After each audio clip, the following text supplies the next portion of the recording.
जो स्टूडेंट्स यहाँ बैठे हैं, आपसे मैं एक छोटी सी बात कहना चाहती हूँ। आपने एपीजे अब्दुल कलाम साहब का नाम सुना है ना सबने?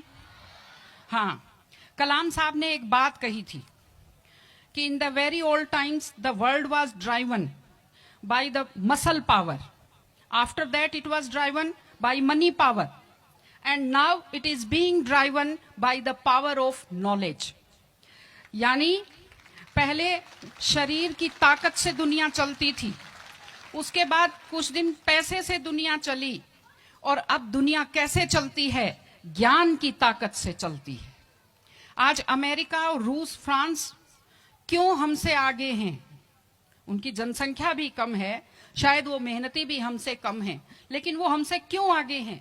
क्योंकि उनके यहाँ शिक्षा का जो प्रसार था वो हमसे ज्यादा हुआ, वो हमसे ज्यादा एजुकेटेड हैं।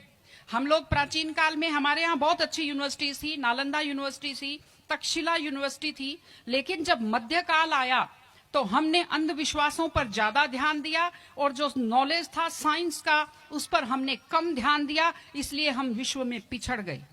एसएसटी में आप लोग पढ़ते होंगे, 10th के बच्चे एसएसटी पढ़ते हैं, कि एक समय था जब वर्ल्ड की जो रिचेस्ट कंट्रीज थी वो रूस अमेरिका नहीं थी, वो इंडिया था और वो चाइना था। चीन और भारत विश्व के सबसे धनी देश थे, लेकिन हमने एजुकेशन पर ध्यान देना छोड़ा। उसका नतीजा ये निकला कि हम लोग गरीब हो गए, हम लोग पिछड़ गए, हम लोग कमजोर हो गए। इसलिए अगर आपको खुद को ताकतवर होना है और इस देश को ताकतवर बनाना है तो आप लोग शिक्षा पर ज्यादा से ज्यादा ध्यान दीजिए। हमारी बेटियां यहां बैठी हुई हैं, आप लोग बहुत खुश किस्मत हैं, आपकी किस्मत अच्छी है कि आपने इस जमाने में जन्म लिया है जब लड़कियों को स्कूल भेजा जाता है, जब लड़कियां बराबरी के अधिकार के साथ आत्मसम्मान से जिंदगी जी सकती हैं।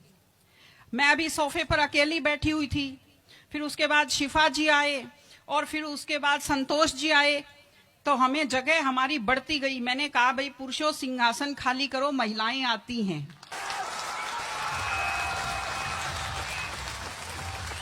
तो आप लोग बहुत खुशकिस्मत हैं। आपकी दादी नानी कितना मेहनत करती थी, सांस नहीं ले पाती थी खुलकर, घूंघट से चेहरा ढककर रखना पड़ता था, जोर से बोल नहीं पाती थी, कानाफूसी में बात करती थी, और आप कितने सम्मान के साथ अपना बैग लेकर के पूरे विश्वास से आप स्कूल आते हो। बहुत खुशकिस्मती की आपके लिए बात है, आपको इसका फायदा उठाना चाहिए। आपको कोशिश करनी चाहिए कि आप एक मजबूत नारी बने। और आपसे मैं कहना चाहती हूं कि आपके ऊपर बहुत विश्वास करते आपके पेरेंट्स आपको घर से बाहर भेजते हैं, अपने माता पिता को हमेशा अपने मन में रखिए। दूसरी चीज आप बच्चों से जो कहना चाहती हूँ, आजकल क्या है, पहले तो घर में बहुत सारे बच्चे होते थे, संयुक्त परिवार होता था, चलते ही कोई सिर में थप्पड़ मार देता था, बच्चों को बुरा नहीं लगता था, टीचर्स की मार खाते रहते थे, हंसते रहते थे। आजकल 1-2 बच्चे होते हैं घर में, बच्चे बहुत सेंसिटिव होते हैं। आप लोगों को जब आपके माता पिता टोकते हैं, आपके टीचर्स टोकते हैं, आपको बुरा लगता है।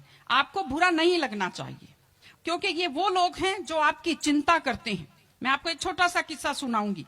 एक गाय जंगल में चल रही थी, अचानक उसने देखा एक बाघ पीछे दौड़ा। गाय भी भागी जान बचाने के लिए, सामने दलदल था, वो दलदल में थोड़ा चली, वो दलदल में फंस गई। बाघ भी पीछा करता हुआ आया, वो भी दलदल में फंस गया, लेकिन गाय से थोड़ी दूरी पर था, चल नहीं पाया। तो गाय हंसी और उसने बाघ से कहा, बाघ तू तो गया, तू मरेगा। तो बाघ ने कहा, तुम क्या हंस रही हो, तुम भी तो मरोगी दलदल में। उसने कहा, मैं नहीं मरूंगी, देखना। शाम को जब मालिक ने देखा गाय नहीं आई, वो 2-4 लोगों को लेकर आया। जब देखा गाय दलदल में फंसी हुई है, वो रस्से लाया, लकड़ी लाया और गाय को निकालकर बाहर किया। तो गाय ने बाघ को कहा, बाघ तुझे कोई नहीं निकालेगा, मैंने कहा था ना, जिसको संभालने वाले होते हैं वो दलदल में फंसकर नहीं मरता। आपके जो टीचर्स हैं, आपके टीचर्स और आपके पेरेंट्स आपको संभालने वाले हैं। अगर आप उनकी बात मानेंगे, आप डांट के पीछे छुपी हुई उनकी चिंता को आप समझेंगे तो आप बुराइयों के और गलतियों के दलदल में कभी नहीं फंसेंगे। इसलिए अपने माता पिता को, विशेषकर अपनी माँ का चेहरा अपने दिमाग में रखिए, अपने दिल में रखिए कि वो आपके ऊपर कितना विश्वास करते हैं, वो आपकी कितनी चिंता करते हैं, घर पे आपका इंतजार करते हैं, आपके लिए हमेशा वो दुआएं करते हैं। आपके माता पिता जब मंदिर में जाते हैं खुद के लिए कुछ नहीं मांगते, जब वो बचत करते हैं उस पैसे से खुद के लिए कुछ नहीं खरीदते, वो पैसा आप लोगों पर खर्च करते हैं। उनकी इस चिंता को समझिए, अपने टीचर्स की चिंता को समझिए। मैं आप सबको बहुत शुभकामनाएं देती हूं कि आप लोग, आपकी बुद्धि तीव्र हो, आपका मन बहुत समृद्ध हो, आपका हृदय बहुत संवेदनशील हो। मैं स्कूल को मैं बहुत बहुत शुभकामनाएं देती हूं। टीचर से अपील करती हूं कि व्यक्ति केवल शरीर और दिमाग नहीं होता, एक मन होता है, एक आत्मा होती है। माइंड जो है, mind is sharpened by the knowledge and information. दिमाग तो तेज होता है, लेकिन बच्चों का मन समृद्ध कीजिए, उन्हें कमजोर पर दया करना सिखाइए, उन्हें परिवार के प्रति संवेदनशील बनना सिखाइए कि वो एक अच्छे संपूर्ण नागरिक बने, जिसको कहते हैं कंप्लीट पर्सनैलिटी, वैसे बने। मैं स्कूल को, आप सब बच्चों को, आपको ढेर सारी शुभकामनाएं देती हूं। आप अच्छे व्यक्तित्व बने, आप अच्छे नागरिक बने, एक मजबूत परिवार का, मजबूत देश का और एक अच्छे समाज का आप निर्माण करें। आपने बुलाया, हमें सुना, हमें सम्मान दिया, मैं हृदय से आभारी हूं। बहुत बहुत धन्यवाद। नमस्कार।